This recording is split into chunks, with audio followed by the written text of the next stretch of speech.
Greetings, friends. My name is Jessa McLean, and I'm here to provide you with some blueprints of disruption. This weekly podcast is dedicated to amplifying the work of activists, examining power structures, and sharing the success stories from the grassroots. Through these discussions, we hope to provide folks with the tools and the inspiration they need to start to dismantle capitalism, decolonize our spaces, and bring about the political revolution that we know we need.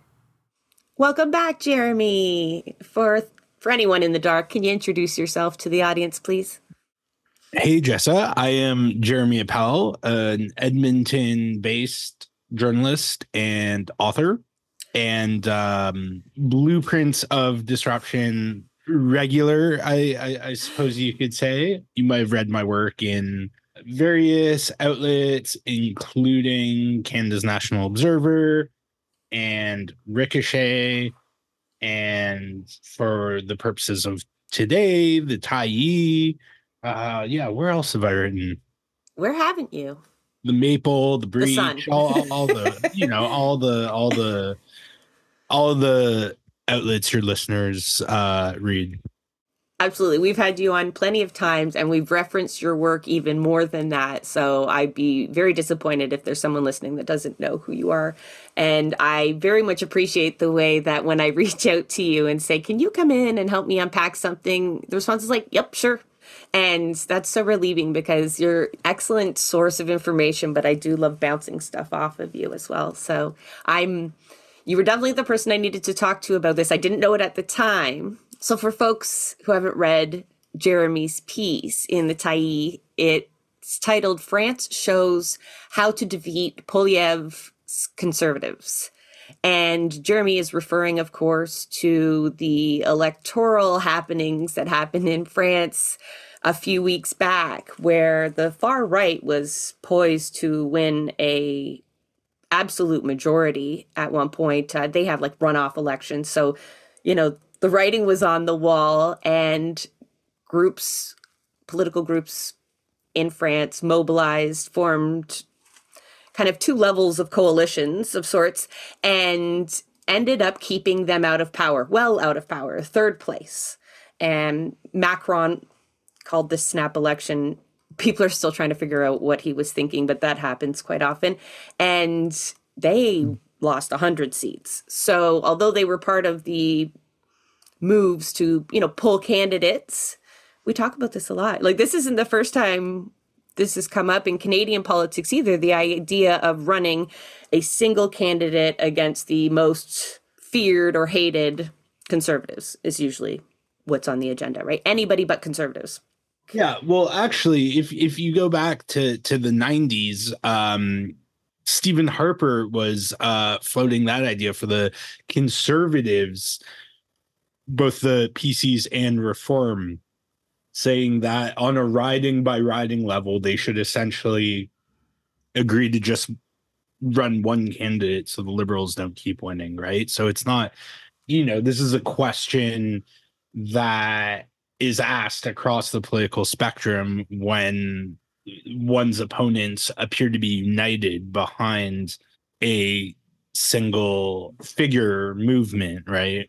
And then, of course, with the Canadian right in the 90s, they eventually decided to join forces and create the Conservative Party of Canada, which I don't think is a good idea for progressives in Canada, to just have one, like, to essentially have the Democratic Party. Like a complete, not a coalition, but a complete merger. I hear you. Yeah. I agree with you on one point there that, that's probably not a good idea for folks who follow the NDP, like progressives. But I kind of secretly wish they would just do it officially, just drop the mask, because their policies are so similar. Their approaches within inside the party are so similar, so that there leaves a clear vacuum for the left to fill with an actual party. Just because I've completely lost hope in the NDP. So, the idea of kind of giving them any credence again, or even the system itself, I think is what's troubling me with this approach. But I'm wondering, do you remember I was alive during the 90s, but I guess I wasn't really paying attention. What was the reception like from Canadian politics when Harper suggested this? Because they obviously didn't do it. Did they? Well, yeah, I mean, full disclosure, I'm probably even younger than you, so I also wasn't politically aware when these debates were happening. But the problem there was the PCs didn't want to play ball with the Reform Party and then the Canadian Alliance. Isn't that ironic? Yeah, because they saw themselves as the rightful inheritors of the Tory tradition in Canada, and we're like, yeah, we think the right should unite under the Progressive Conservative Party, right? They should come home and stop this like Western populist politics. And at the same time, you saw Jean Charest in the 97 campaign pivot to the hard right. I mean, clearly adopting a lot of reform policies like tough on crime agenda and like massive tax cuts and then, yeah, I mean, eventually a leader so unprincipled and mendacious, being Peter MacKay, came around and won in part because he promised not to pursue a merger with the Canadian Alliance. And then right after he won, he did. Here we have the Conservative Party of Canada. And I mean, you know, they're on track to win, I think, a super majority at this point. So the question then is, how do we as progressives, and by progressive, you know, I mean, progressive is a subjective term, right? I'm looking at you sideways. I want to know how big is your Yeah. So, I mean, because progressive in a sense is, I thought about this a lot when I was covering municipal politics in Calgary, in that, yeah, progressive is relative to who you're running against, right? So you could be a center right candidate, but if you're running against someone who's far to the right, then you would be a progressive by comparison, right? Like, it's a term that doesn't have a whole lot of meaning, but it can be helpful, I think, as a descriptor. But then, so it becomes, okay, so we want to defeat Poilievre, because I mean, I think we should want to prevent Poilievre from winning. I think things are really bad now under Trudeau, and they haven't gotten better. But I mean, I think Poilievre's clearly going to make everything worse. So how do we stop him? And, you know, is following this French legislative election, you see an example of the center, that being Macron's, you know, Renaissance party, En Marche, and say, well, which is very, the En Marche is very much like the liberals. Yes. I mean, I think Macron and Trudeau have a lot in common. So he calls They this, even looks a little similar. yeah. They're about, calls this election because the far right did really well in the European elections, which, as I understand it, have very low like participation and aren't that meaningful. And so he decides to call the snap election, like sort of like Trudeau did in 2021, which again, no one can really explain why, beyond like cynical electoral calculations that backfired, it was called. And so I think an important difference is, of course, France's elections have two rounds, right? And this is the legislative election, right? And if you're listening, like, why is Macron president even though his party like ate shit? It's because it's a Republican system, right? So the president is popularly elected, and then the prime minister is elected by actually the prime minister is appointed by the president, but appointed by the president based on who won the party, who controls the National Assembly. And so the left, such as it is in France, coalesces, right? You have, you know, France Unbowed, Jean-Luc Mélenchon's party that is of the hard left, and the Communist Party joined forces, but also the Greens, which, you know, they're a Green Party, so they're like kind of all over the map. and the Socialist Party of France, which I mean is essentially a liberal party, right? Like they first came to power in the 80s under Mitterrand and were, very much a neoliberal government. And you saw after the first round of the election that the far right did really well. And so basically what happens between the two rounds is party that gets under a threshold of popular vote gets parties that get under a threshold of popular vote get kicked out, and then you redo the election with fewer parties to try and get like closer to a majority, right? And so that's where it can be quite useful for smaller parties to band together, right? So they can get above the threshold and not get kicked out of the assembly. And so after the first round, far right does well. They're winning, and Macron's party doesn't even come close. And then this left alliance, this new popular front, does better than expected. And so to ensure the far right is defeated in the second round, the center, the party of Macron, Renaissance, engages in this informal electoral alliance with the new popular front, and they agree to only run one candidate in each district, essentially, and the one with the best chance of beating the far right. And that works. In the second round, it's the new popular front that actually wins the most seats, but not a majority. Then Macron's party, and then the National Rally, the far right, Marine Le Pen, and their National Assembly leader's name, Jordan Barella, which okay, cool, that's good. And we still don't know what's gonna happen. Macron doesn't want to give the left any power. And he's And talking the left alliance itself is a bit of a mess because yeah. there's parties in there that are pretty far left, so they're refusing to work with other parties for various reasons, and like they're not even sure where the prime minister will be appointed from because that alliance is actually still other parties in a coalition, right? And so there's that same pull. Well, we won more seats, we deserve the prime minister, but they've got to find somebody that can actually work with everybody. And so how that unfolds is still yet to be, but no matter which way you cut it, the far right won't have much power in this government. Yeah, in the short term. But if you look at, because again, this is a first past the post system like we have here in Canada, just a different configuration of it. And if you look at the popular vote, the National Rally got a lot more votes than either of the other parties, not a majority, but a significant plurality, right? They got like 37%.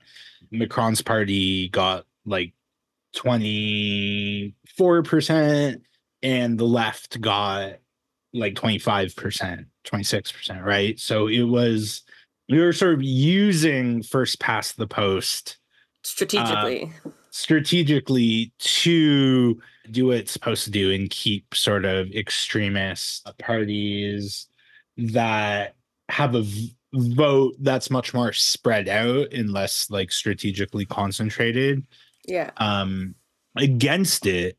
But that's not a good sign, I don't think, when you have clearly the far right is growing and it won the most votes but got the least amount of seats.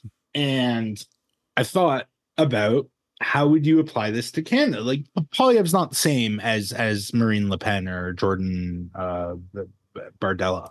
No, but there is that same danger that although the economic policies might mirror the Liberals, there are issues of social justice that are, imperative to protect, that are totally under threat with the Conservative government, like explicitly under threat. Migrants and trans people come to mind right away. Same within France, like the damage done to migrants would be immediately felt. So I understand people's specific urgency around Poilievre in that same way, even though I see very little other difference between most of our political parties when it comes to foreign policy and economic policy and how they view workers and whatnot, and what they end up doing legislatively. Liberals talk a good game. They seem more progressive, but, when it comes to climate and how their treatment of indigenous peoples, in practice, it's hostile.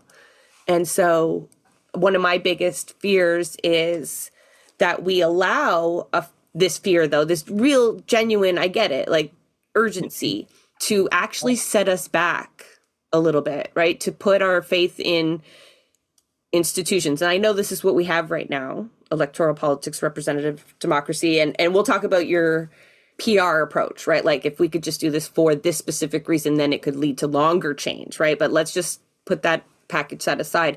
It's that people really just fear the next 4 years under this man, this very particular man. And that's kind of like going to whitewash away what the liberals have done for years and will continue to do. Genocide comes most to mind, right? Because that's just most urgent. But like, there's a lot of other policies, and the promise of electoral reform with the liberals is something in itself. So we've learned in the last, like, especially 9 months, that our politicians are essentially useless when it comes to like something that we need to happen, and like almost immovable through traditional methods. And I like how people are getting to that point, because there's no way we're going to get system change if we keep kind of going back to that as the only way to stop Poilievre. I understand how people are afraid of him and his party, and like they should be, but we should get to the point where they are afraid of us. That whatever party is in power can't do extremist things. They can't harm our community members, because the opposition to that by the Canadian public will be so great. Because even when we poll, yes, the Conservatives are polling really well, but when we poll on important issues, most important issues, the majority of people would not deal with that shit, or shouldn't. But we're a little bit more politically placated than France, whereas their leftist politicians, they absolutely understand their base would mobilize, to enormous lengths to like secure a year of pension. Yeah. And so that holds them to the left to a degree. But our leftist politicians here in Canada have spent so much time drifting to the center. Like, we've experienced essentially a coalition for the last 8 years, and we've got really centrist policies out of it, right? Even our NDP are like, they're celebrating means testing, and they're like slipping even more, except for some sound bites here and there. But everything they introduce is essentially liberal-esque. Yeah. And it's very, I think most people would be quite confused by the fact that when you have this supply and confidence agreement, and then you'll see Jeremy do an ad about how the liberals and conservatives are the same on housing. And it's like, and they're, subsidizing wealthy landlords. And first of all, the NDP policy on housing isn't very different from that. And second of all, even then, I mean, you are propping this liberal government up. It's not a coalition, but because there's no real power sharing. In the public mind, it essentially is. And where you get, and look, I mean, I think creating this sort of baseline for pharmacare is a good thing. I think anti-scab legislation is a good thing. Notably, the Conservatives didn't vote against it. I think, dental care is good, and I think it's good that will be more accessible to more people. But the way the structure of it is such a mess, I think Poilievre will scrap it pretty early, just because it is essentially a subsidy to it's like Obamacare for teeth, right? Yeah. Though, with that said, the Republicans had a hard time getting rid of Obamacare. Yeah, once something is widespread and secured, like, and people are expecting it, it makes it harder to roll out. Well, and especially if it's actually like a government program, like this limited version of pharmacare will be, where anyone can access it, including wealthy people. it's different when it's this means tested subsidy to a private insurance company that overlaps with some provincial plans, right? And subsidies, right? It's messier, it's harder to wrap your head around, and I think it's easier to take away that way. That's just my opinion, and it remains to be seen. But anyways, we have these meager progress that the liberals have made with some prodding from the NDP. I mean, we have an oil and gas emissions cap coming out at some point in its final form that is has weaker targets than the rest of the economy in terms of emissions reductions, but it is something. And having an emissions cap on the oil and gas industry is something that's never really been done before. So I Which do is think, so sad. yeah, and I think it's a step in the right direction, but all this is going to get scrapped in some capacity, and not to mention other things by a Poilievre conservative government. So it becomes a question of, okay, how do we stop this, right? I mean, we have all sorts of disagreements with liberals, New Democrats, Greens, right? I mean, none of our political parties in Canada are great and are going to get us what we want without being pressured into doing so. But I think they also all recognize the threat of Poilievre. And so putting on my sort of pragmatic cap, it's like, well, one thing they could do, one thing they could learn from France is to create this informal electoral coalition, one time only. And Because after that, right, we're going to yeah, have. and to introduce proportional representation so it doesn't need to happen again. And then every future government will be a coalition, and it will also allow and make it easier to splinter off from the established parties and start your own parties, whether it's focused on a particular issue or is coming from a point of view I think the that, audience is sold on proportional representation, but you spend a good chunk in the article speaking to those who would be skeptical of any yeah. liberal promise for PR. I'm skeptical myself of even NDPers, the NDP establishment itself.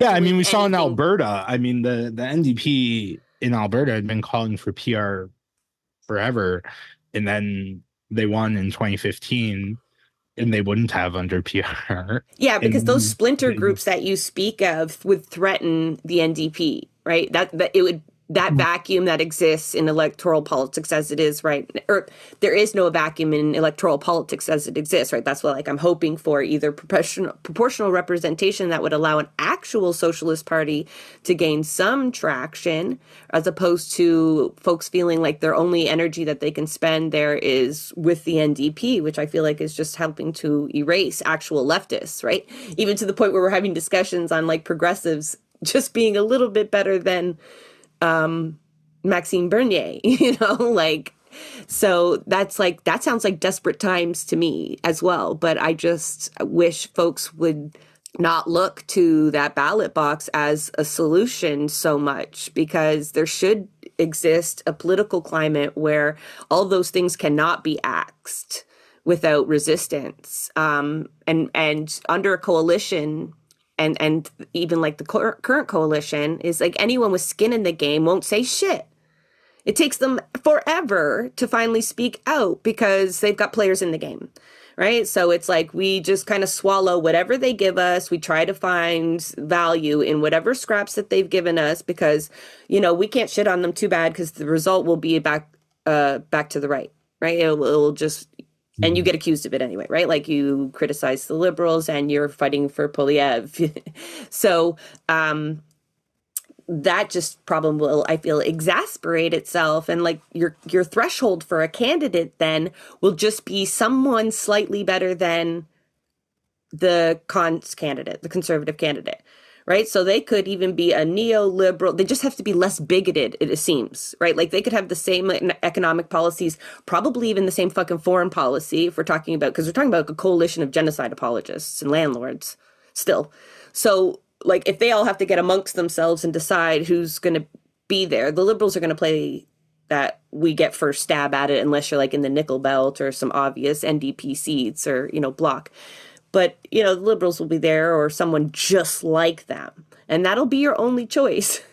Because everything else you'll be guilted out of voting any other way. Because you still have socialists on the ballot. Because a lot of people won't stand for this, right? Having no choice real for a leftist on the ballot to just hold our nose. Like, a lot of us are like, no, I'd rather not vote than simply be voting out of fear. And so you will have socialist candidates on the ballot in these places because I don't think they'll appreciate this all that much. They don't feel seen or heard.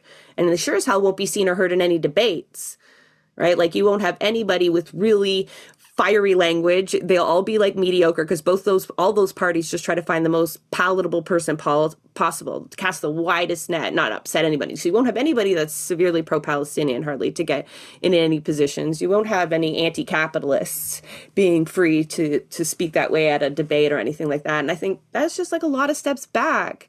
But I don't have a perfect solution either, Jeremy. You do offer the only kind of way to stop this at the ballot box, to stop a legislature that would need fierce opposition to stop bad things. Right. And I don't think what I'm proposing at the ballot box negates the hard work of organizing and building a working class and anti-war and racial justice, abolitionist power outside of those confines. This is harm reduction, right? And Yeah. it's electoral harm reduction, and this isn't going to happen, right? Like no one's actually going to do this. Was just me musing about what should happen, what would be a good idea, but we know from Canadian politics that no one's going to do the rational, sensible, practical thing. They might.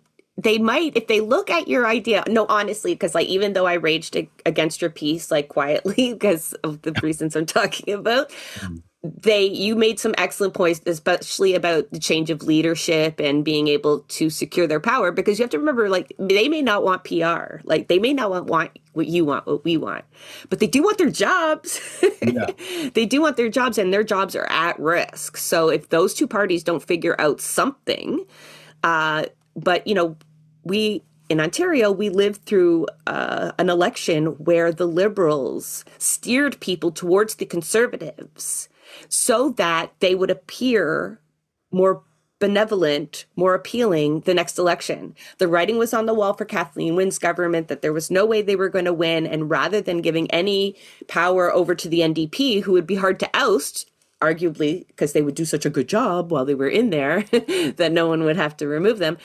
They figured, no, I'll put Ford in and everyone will bounce back to Liberals like they do. And it was a miscalculation. We've been stuck with them for 8 years. The Liberals have been decimated, but it's like that kind of politics that tells us that the Liberals don't really care who wins as long as like those individuals maintain their jobs. But it's like the Democrats and the Republicans. It almost seems like they throw it sometimes, and as long as capital remains in power in general, we're good. Certainly you're seeing that now with the Democrats in the States. We all, I don't know, joked about it or really felt it when they went with Hillary over Bernie, when the polls showed us Bernie would beat Trump and Trump was so fucking scary. At that point, though, perhaps people underestimated Trump. They thought there's no way, like it's not that dangerous. This can't happen. But now that we know it absolutely can happen, they have probably spent the last year hiding this cognitive decline on Biden to maintain him as the candidate, just because that's what you do, or that's because they don't really care, or their donors don't really care who wins either way. I mean, fuck, capital loves a fash, right? Well, I mean, you mentioned that the people in charge of these parties, they want their jobs, and if someone is the candidate who doesn't support what Biden supports, then all of the people surrounding Biden are going to be out of jobs. So they would rather lose and maintain this, center right, old school, oh, we just need to reach across the aisle and come up with good policy type of Democrat than actually have a transformative candidate interested in changing things, right? And yeah, and I think in the Canadian context, again, what would I think let 100 flowers bloom, so to speak, by doing this one-time consolidation of non-conservative forces in Canada to implement proportional representation.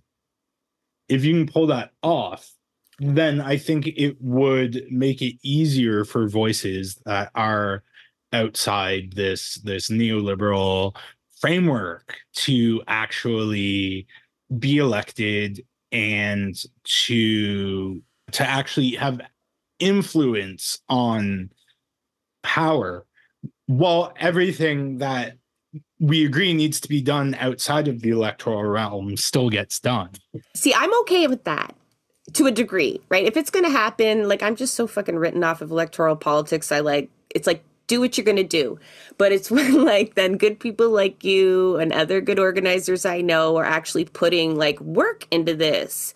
Then I feel like, like, our energy is being driven to a place, because we do have limited energy, and you really are talking about the same people that are all hands on deck right now doing something else for the most part. And then you've got climate activists with their hands fucking full no matter who's in power. I'd like to just propose that you want proportional representation, get all these fucking movements to get together and go to the Parliament Hill and get it like other people get it, right? Because I don't think if you had that coalition, they would give it to you anyway. I understand that is where we need to go. And like, I hope everybody listening is sold, like, if you're going to improve representational government, if that's what you want, then this isn't it. This isn't it. And PR will fix parts of it. It's definitely something to fight for, but I feel like you're still going to have to go to the Hill and demand it no matter who's in power, because like the Liberals won't want to give it up if they get a lot of their candidates into the seats, which, is like they're likely to benefit the most, where Macron actually was trying to save as much face, I think, as possible. He was like in scramble mode, whereas Liberals, I don't think, are afraid of losing to the NDP. They're losing their traction to the cons, and their behavior has to shift in order, I think, for you to then not lose the popular vote in a PR contest, right? Because with this backlash that you speak of in your article that is already happening with France's numbers as they are, which you mentioned are scary, in Canada, that would be a danger, right? That would, instead of electoral victories, they would have like moral majorities and whatnot. And I don't know that, or at least they'd be positioned to be that alternative to whatever people paint that coalition as. Like, fucking some idiots are going to be calling it communism. No matter what happens, though, in this next election, I think people's political literacy of what the left seems to be diminishing. It just seems unattainable with the current cast of characters. And so we're looking at progressives in the way that you described, right? Just like anything but the worst case scenario. And like with our Earth, like not even capturing any carbon last year and just like other things on the menu, it's just like we don't have time to beg a new cast of characters to keep good to their promises. Like, that seems like insanity to me, because they already said they would and they wouldn't. They all say they would and they wouldn't. So we got to find our gut somewhere, and so people could do what they want to do at the ballot box. But like, I would be heartbroken to think people moved off of projects like building community capacity to then push people back into the NDP, to tell people donate to that, donate to the Liberals, support a neoliberal candidate and stand there with their name on a sign and cheer them on and tell them that this is great. And then feel beholden to them after they get there, because that was your winner. Because like, I wish if you checked it off and you voted for a winner, I have no idea what that feels like. But if it happened, you would feel like you own them to a degree. But I feel like the opposite happens. You're like, oh, my guy won. I'm going to make sure he looks good for the next 4 years, because I want to keep this, right? Like this is better than that. Um, and I don't want to get there with no centrist coalition. But I keep going back to, I know we're not there yet. Like my proposed solution is like we don't have that capacity yet. But maybe if we were in a really dire situation, we would find it. Because we won't find our guts with the liberals in power. We just don't seem to have it. Yeah, well, I mean, if we had, then we would have perhaps at some point over the past 9 years, and yeah, and but I think Trudeau would be a huge stumbling block towards this because he just doesn't have the credibility. Like Steve Paikin, who I don't hold in particularly high regard, wrote a piece He's in probably not his listening. blog on TVO. Sorry. He's not listening. Don't worry. Yeah, he's not even listening to anything I say anyways. And he was like, well, maybe the liberals should revive this promise they made 10 years ago. And it's like, or I think he said Trudeau in particular should do that. And it's just like, I don't think anyone is that stupid. I mean, even for me in 2015 or 2014 or 2013, whenever Trudeau announced that, yeah, 2015 is going to be the last election or first past the post, if I went, I was like, he's not actually going to do that. Like, that's bullshit. And that time I was more, obviously I was very unimpressed with the NDP's leadership, but I was like, the NDP's been advocating this forever. So if I want proportional representation, I'm going to vote for the NDP. But as you noted earlier, the NDP is not going to do it either on its own, of its own accord, right? And so that would just be the height of cynicism for Trudeau to come out and be like, okay, I actually mean it this time. But if it's part of this broader sort of rebranding, no, if it's part of a broader one-time coalition that has a specific purpose, and Trudeau isn't the face of that, I mean, it who might would be? Because you need a face. I mean, it seems like you can't run an election without a face. So who's the face then? Because you mentioned in your article, Jagmeet is also a liability to mobilizing leftists. I mean, not to the same extent, but no. So who do I think should be the liberal leader, and who do I think the face of the coalition in the end, right? Because you can't have all these leaders up on the platforms arguing. Well, it would almost have to be a liberal because they are the biggest party, and they would have the most candidates, right? If you say Freeland, though, I'm gonna lose it. Definitely, no one's gonna believe that woman anyway. Yeah. No, I mean, I don't know. The liberal front bench, as many have pointed out, is very thin. And that is a huge challenge to what I'm arguing too, because Melanie Jolie, like no, she can't go anywhere right now. Mark Miller, yeah, I mean, also bad, but no, you see, like, then you find me someone to cheer for. Then you got to find me someone to cheer for on that team, or like anyone. And is there any liberal? Because there's some liberals there that might as well be cons. Like they have been just gross. But like House Father and there's got to be one. This coalition's good. Maybe you just find someone we've not met before. He's like, whatever. Of course, that would be, I mean, people in Western Canada would lose their fucking minds. They'd have to be from Quebec, because if you're going to get the Bloc to sign on, right, to any of this, that front runner is going to have to likely be. I mean, with the NDP, I think Heather McPherson would be an obvious choice. I mean, you're horrifying me, Jeremy. No, this is like she's actually my MP. She is. Okay. Well, and I like her. I don't. I think she's been generally strong on Palestine, though a bit both sidesy and late. Yeah, I mean, she was calling for a ceasefire pretty early and has gone beyond that, and now she's talking about genocide. And I appreciate that. I know a lot of Palestinian organizers don't appreciate how she tends to sort of lean on these like liberal Zionist perspectives. And, I understand that. But I think she's shown, as far as electoral politics go, pretty good leadership on that file. On Ukraine, she's quite bad. And I've had that conversation with her about her hawkishness on Ukraine. And I mean, a lot of Ukrainians in Edmonton, a lot of very nationalistic Ukrainians in Edmonton. So, um, but I mean, in terms of again making this about electoral reform in particular, I think she can do it. And I think you're right as a topic, that as an issue, PR could be the one thing that would mobilize the mass necessary to do what you're talking about.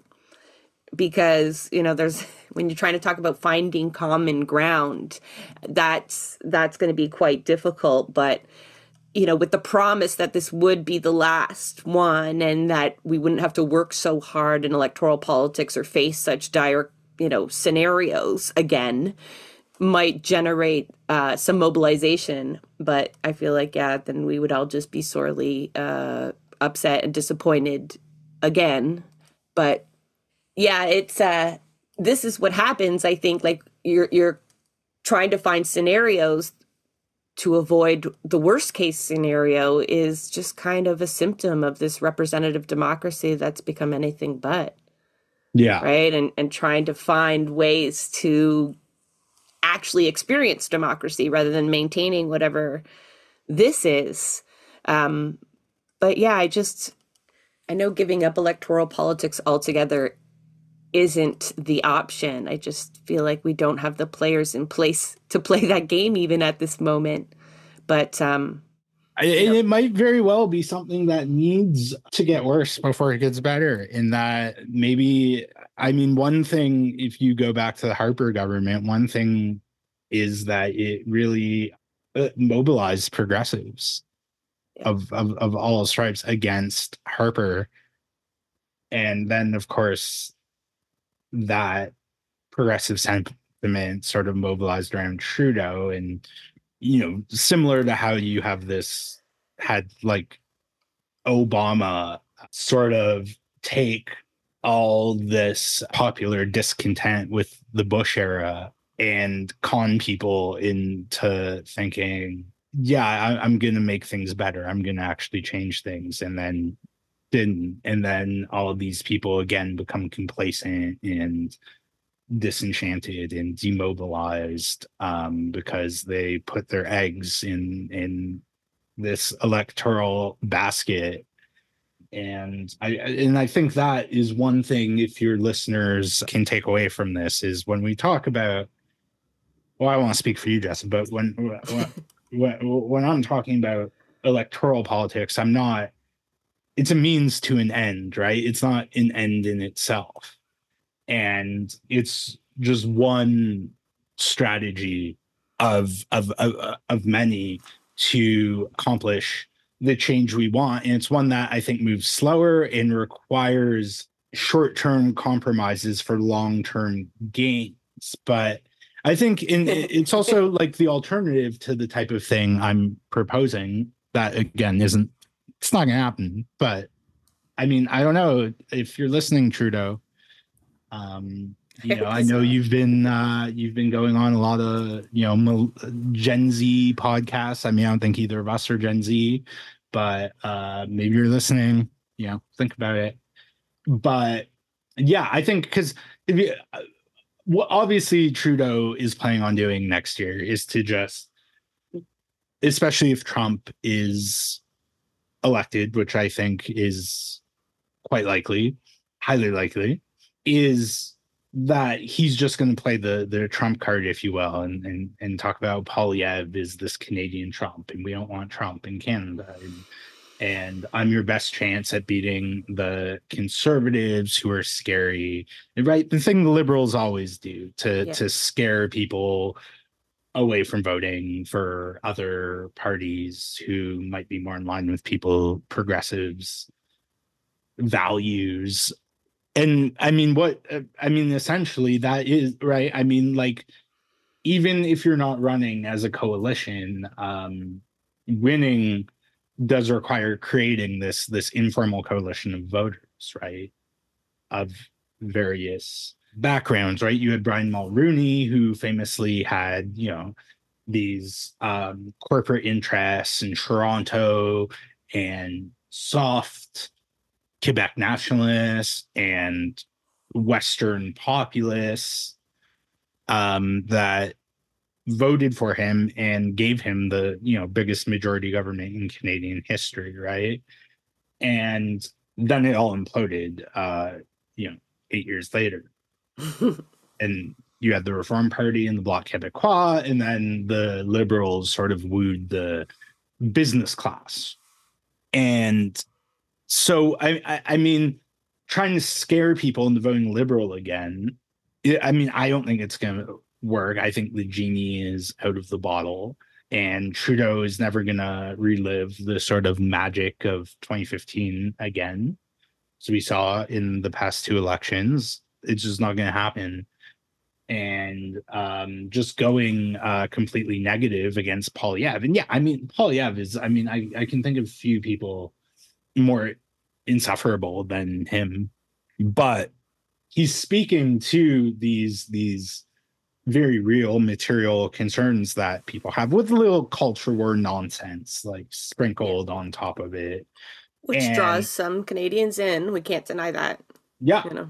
yeah, I mean, it's not like in the States though, right? Like the religious right in Canada federally, bit different where I am. But in federal Canadian politics, I mean, essentially the conservatives just tell them what they want to hear, dog whistle a little, get into power, and move the dial on specific things they can get away with. But it's not like in the States where, or in Alberta, where these sort of churches hold a lot of sway. I think it was a bit overstated the extent to which they did over Harper, a bit different from some of his caucus and cabinet members like Kenny in Stockwell Day. But for him, I think astutely noted that he needed some healthy distance from the religious right. Although he may have been sympathetic to a lot of things they wanted, he wasn't going to go there on like abortion or he tried once to reverse gay marriage, didn't happen,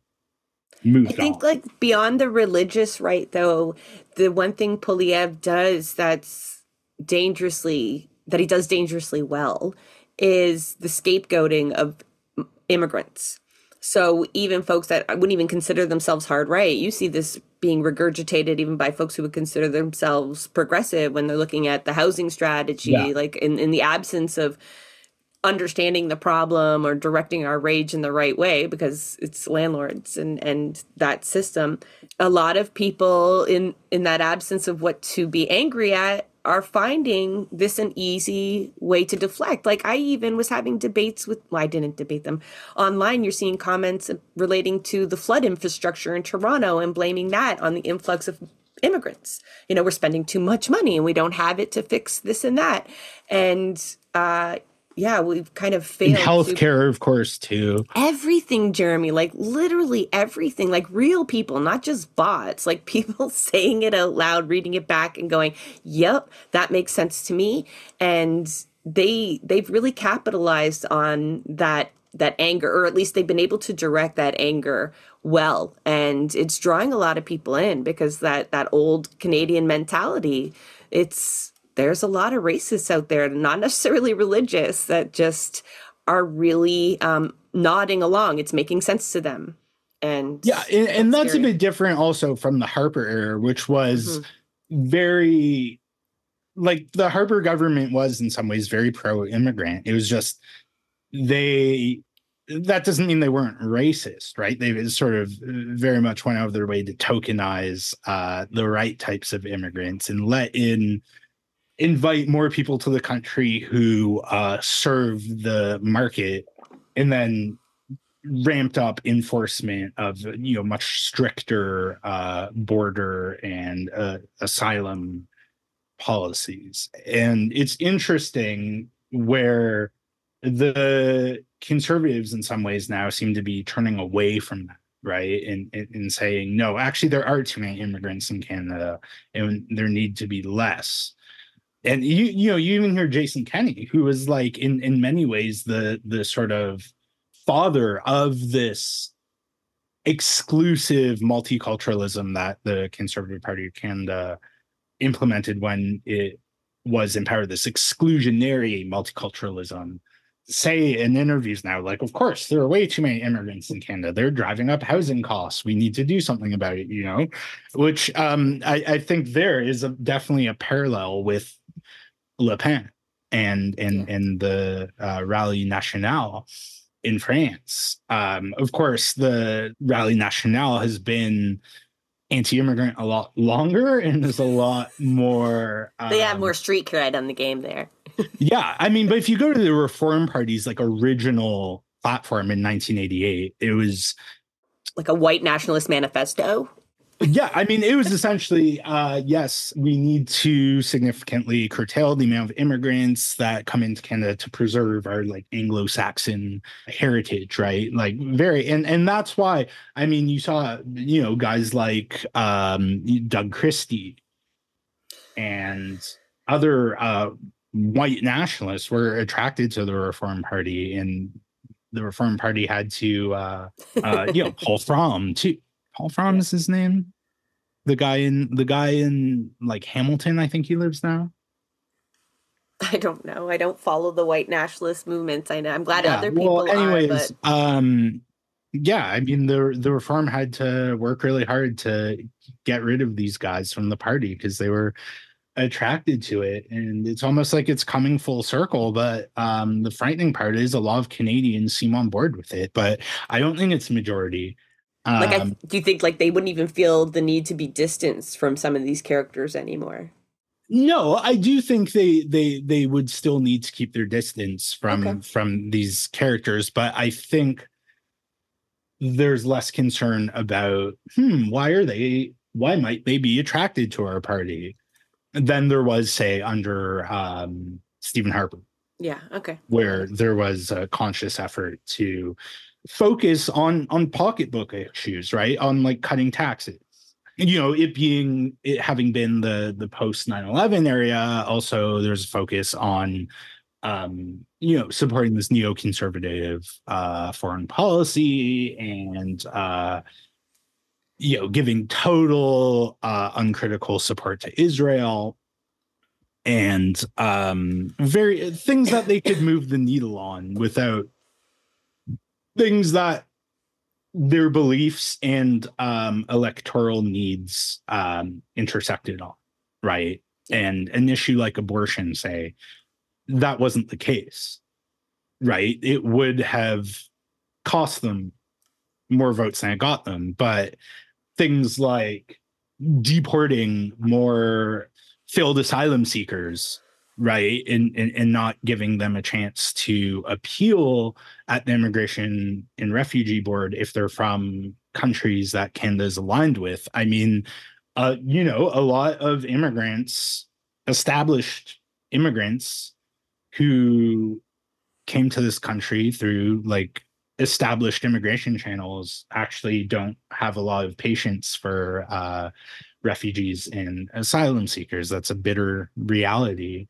Also, things like the Victims of Communism Memorial. I mean, that played really well with a lot of Chinese Canadian voters and Ukraine nationalists. yeah, Ukrainian nationalists, and not just Ukrainian, but Czech and Polish and other Eastern European diaspora groups. But we've seen the needle has shifted where I think things that might have been an electoral liability 15 years ago are not, because people are angry and they're being and many rightfully so, and on their social media algorithm they're being fed a whole lot of false consciousness that makes them tolerant towards increasing intolerance. And it's really, how do we deal with this? I mean, I don't know, but I think on the electoral We can't level, do that. and I don't know even if such a, sort of united front for proportional representation would even work. I mentioned that at the end of the piece. I mean, because right away, Poilievre will be like, it's the Liberal NDP coalition trying to hang on to power by whatever means electorally that they can. Yeah, they're And that might work manipulating the on, system, and yeah, and it would be, you would have to at the same time be campaigning on electoral reform while leveraging first past the post system and using it to your advantage. So yeah. you'd be confusing your teams for sure. Like this is how first past the post is going to work for us, but not next time. So no matter which way you cut it, though, like I think we both understand there's so much work to be done in Yeah. terms of the populace, so that it can translate into politics, but also the system itself sucks. We can't. I don't blame voters. I just blame the situation that they're in and the choices that they're presented with, and those are things we can actually work on. But I think the writing is on the wall. So, like, we don't need a runoff. If they want to do it, they might as well do it, because unless something really drastically changes, which can happen, it does look like a Poilievre majority, which means, as long as people don't look at going into this as accomplishing your mission is success. It's not. It's that harm reduction you talked about, right? As long as that is completely clear to people, I'm game. Go ahead.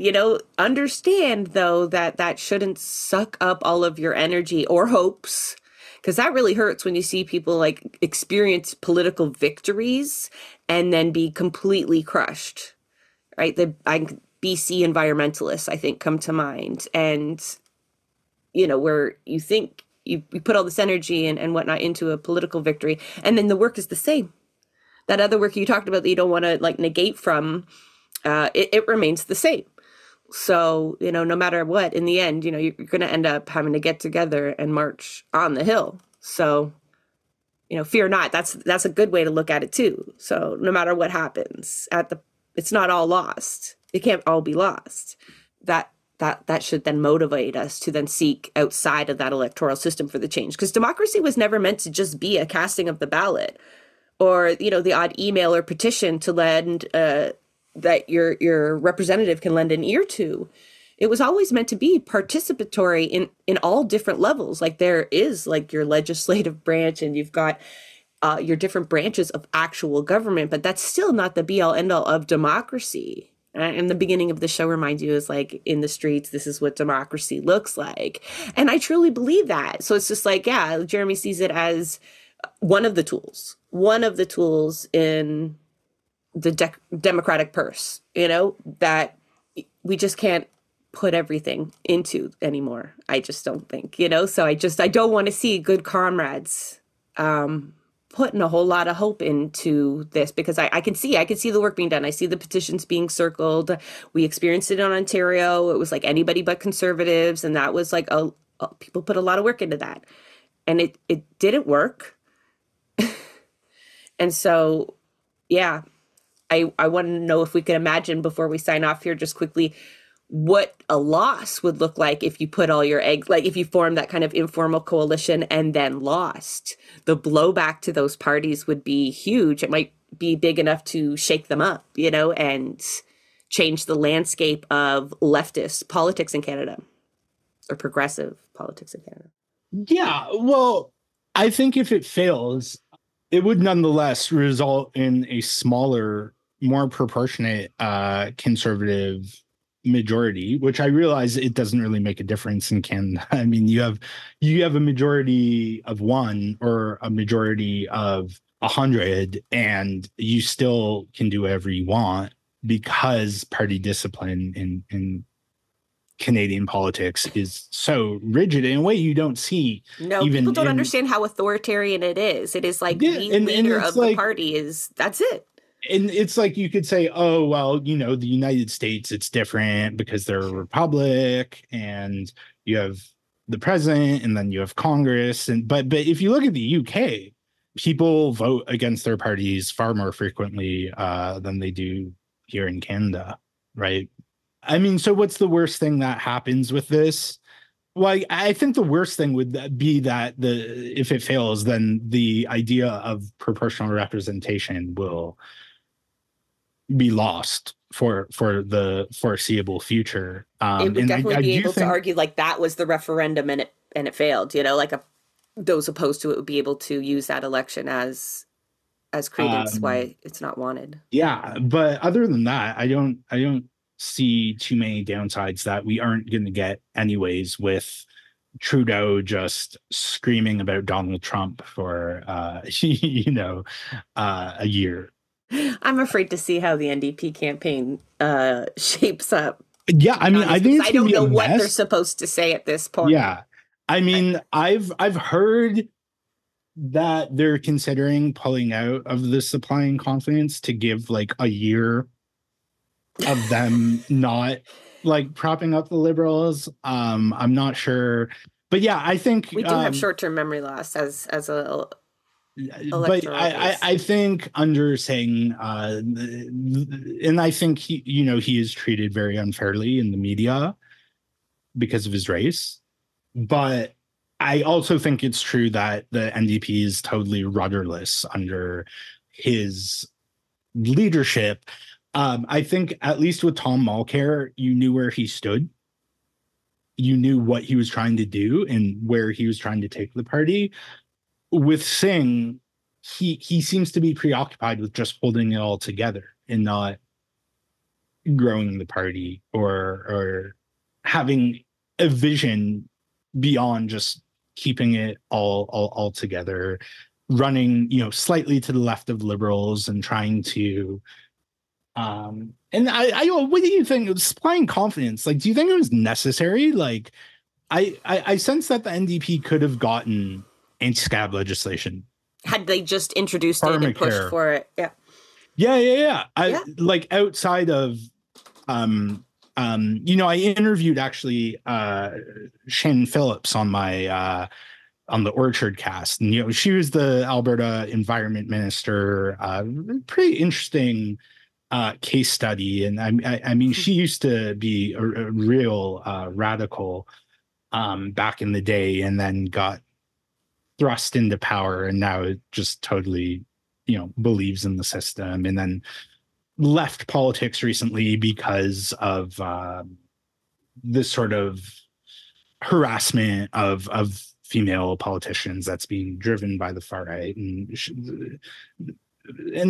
anyways, I don't agree with her on a lot of things, but I think she's smart and interesting. And she was making the case. I mean, she is in favor. I mean, I don't know how closely you follow Alberta politics, but and then she wants to split the Alberta NDP from the federal NDP so that What do you mean? Everybody who argues about this says that they're separate entities already. I think they like to present it's such a push and pull, or that's not a really good term. When it suits them, they but appear anyways, as one entity. Philip supports that. She was saying that yeah, in Edmonton, being affiliated with the federal NDP doesn't hurt the provincial NDP. But if you go to a riding like hers in Lethbridge that she almost lost in 2019, that it is a drag on Alberta New Democrats. Of course, she thinks that being opposed to pipelines is like heresy and that is but one thing she which is bullshit, but one thing that she mentioned that I rang really true to me was this association that the NDP now has with the liberals. And she said, and I agreed, that it wasn't necessary to enter the supply and confidence agreement through navigating a minority parliament. You could have gotten deftly navigating minority parliament, you could have gotten a lot of these concessions from the Liberals anyways. And yeah, I mean, the Liberals are going to take full credit for it regardless. It to me it's disastrous to enter into an agreement like that where you will be for a long time. I don't think a year is going to cut it. I think a long time tied to them, because if you've gone door to door for the NDP, you have answered many, many, many questions on how are they different. Why would I vote for the NDP over the Liberals, right? If you get a con at the door, that's a completely different conversation. But if you get someone that's like almost on the same page, that's what you end up having to convince them, right? Like what separates, because in Ontario, right, we just go back and forth, back and forth. So the battle is convincing a progressive voter that the NDP are different, that it is a challenge to the status quo. But you can't do that when you've entered into this agreement that you have no control over them at all. It wasn't like a power sharing agreement where your name is tied to this person, but you could at least rein them in. They can't. They can't rein them in on hardly anything. So, and even the deals that we've got have clearly been a negotiation between the two, but they've essentially come to the Liberal position anyway. And the Liberals have gotten away with saying, if you look at our platform, most of these things were somewhere in there anyway. These aren't absolutely new ideas. We would have got around to it anyway, which is just bullshit. Like they've had plenty of chances for pharmacare before. Yeah, I mean, they've been talking about pharmacare for most of my life. And turns out it's hard to introduce a new social program when you are destroying the social safety net. Trudeau has, people talk about how like the age of neoliberalism is like over because of, after the financial crisis and then the pandemic, governments were willing to spend a lot more.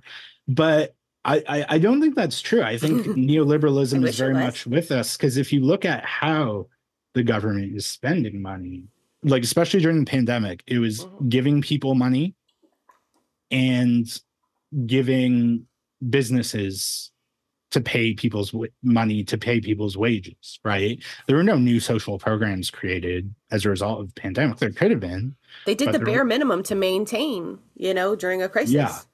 Yeah. And also, I mean, with the financial crisis, you have governments bailing out banks, auto industries, again, just giving money to failed companies without exerting any control over them, just being like, hey, here's this money to get back on your feet and then back to business as usual. And I think that's very much keeping within the spirit of neoliberalism. And I mean, since the NDP has my entire lifetime operated within those confines, right? I mean, if you looked at their housing platform from the last election, it was essentially, let's give landlords money. If tenants can't pay their rent, we'll pay the landlords for them. And it's like, just totally visionless. And then you attack the Liberals and conservatives for having no housing strategy except for giving landlords money. Well, it's not clear that you have one either. No, that particular housing strategy that you talked about really angered a lot of NDPers. And I think like no matter where you see them in the polls right now, the real question for them in the next election will be, can they get people to work for them? Can they turn those poll numbers into casted ballots? And I feel like they've been so mediocre on so many things that will be very difficult for them. And the Liberals likely know that, And I guess my point is that these things, these party politics, we can have these conversations once the threat of Poilievre is eliminated. And not just that, but once we have a proportionate electoral system where if a significant faction of NDP supporters don't like the direction the party's going, split off, form their own party, and then the NDP, I mean, if they pass the sort of electoral threshold for PR and get in to the House, then the NDP is like, how do we win these voters back? Oh, we adopt these policies, right? And I think PR, although it is presented as less polarizing form of electoral politics, and I think we agree that polarization isn't a bad thing, in itself. It depends what's being polarized, Yeah, the right? right and the left are not on the same bird. That wing analogy is. Yeah. Um, but I think it also has the capacity to polarize people in a good way through I guess paradoxically through the need to build this majority coalition. I mean, it can work both ways, right? I mean, the People's Party would have representation in the House, and if they and the Conservatives have a majority, We're then fucked. we're in for some tough times. Yeah. But where's the But left People's Party? You know what I we mean? don't have one because people are still looking to the goddamn NDP as some sort of option, right? Like, so And that's if not part them, of. the Greens, which I mean, No, stop. yeah. Stop. I don't, them in a coalition. I don't even know. They're just like a big ego project for Elizabeth May right now. Like, I have no idea what just happened with their power sharing, a co-leader agreement, but they're a mess. But you're talking about breaking off from the NDP in a PR situation. That folks are ripe for that. They've essentially already done it. You see little parties popping up here and there. I see the Revolutionary Party, and I don't count, like, there's the Communist Party of Canada also, but allowing them to even gain any seat at all would require PR, especially in today's political climate where they're marginalized in the NDP, even as its own entity. I can only imagine how much further actual socialists or what we would consider leftists would be under like any kind of even informal coalition, right? They would be liabilities to the discussions. Whereas in France, it's like, although the socialists are not socialists, this agreement, this kind of victory, even though it's wrought with problems, right? Like there's going to be the same issues that we're talking about, they're going to have to navigate now because in order to get things passed with centrists as their go-to, right? They're going to need those centrist votes to get anything done. But the Canadian result would not result in communists having a seat. So, yeah, a little Yeah, less I don't think so. I enthusiastic about it. mean, But yeah. anything's better than PP. So, like, literally anything at this point. But Well, yeah, except for either like way, we Mexico. ride at dawn. If you know what I mean. Yeah. All right. Thank you, Jeremy, for coming on and helping to unpack this. It's a conversation, that we were bound to happen as soon as what we saw in France happened. We can't help but draw parallels. That's what we're supposed to do. We're not supposed to have to go through the ringer ourselves all the time. We can look to other places for inspiration, but, there's little nuances that make us a little bit different, but it's always fun diving into Canadian politics with you because you're so well versed on it, historically and currently. So yeah, it's always a pleasure, Jeremy. Thanks for coming on. Yeah, no, great to be here, Jessa. I thought you were going to grill me a bit more than you did, but no, it was a good conversation. As always, I think it's important that on the left that we have these discussions about strategy and the, sort of where the electoral realm fits into this broader social vision that I think we share, at least for the most part. Yeah, no, great to be here as always. Back at the blueprints of disruption. Is this my third appearance? I'm going 3 or 4. I'll have to check Third or through our fourth. archives, but I like that you called yourself a regular. You A feel like what? family. I love that you introduced yourself as a regular on the show. I feel like Oh yeah. we're clout chasing you a little bit, Jeremy. And it's not that I went easy on you. It's, I think, like, we both come from the same understanding that we're dealt shit and we have to do something with it. Yeah. And there is no one answer to navigating through this. It's going to take a multitude of tactics. That's what the whole freaking show is about, right? Like, just there's so many angles to play to get where we have to go. So there's there's no wrong answer, but there is a finite amount of resources that we have to kind of discuss where we're going to use them, what's effective. And sometimes we have to find out on the other side whether we were right or wrong. And we shall. But yeah, thanks, Jeremy. Yeah, anytime. that is a wrap on another episode of Blueprints of Disruption. Thank you for joining us. Also, a very big thank you to the producer of our show, Santiago Halu Quintero. Blueprints of Disruption is an independent production operated cooperatively. You can follow us on Twitter at BP of Disruption. If you'd like to help us continue disrupting the status quo, please share our content, and if you have the means, consider becoming a patron. Not only does our support come from the progressive community, so does our content. So reach out to us and let us know what or who we should be amplifying. So until next time, keep disrupting.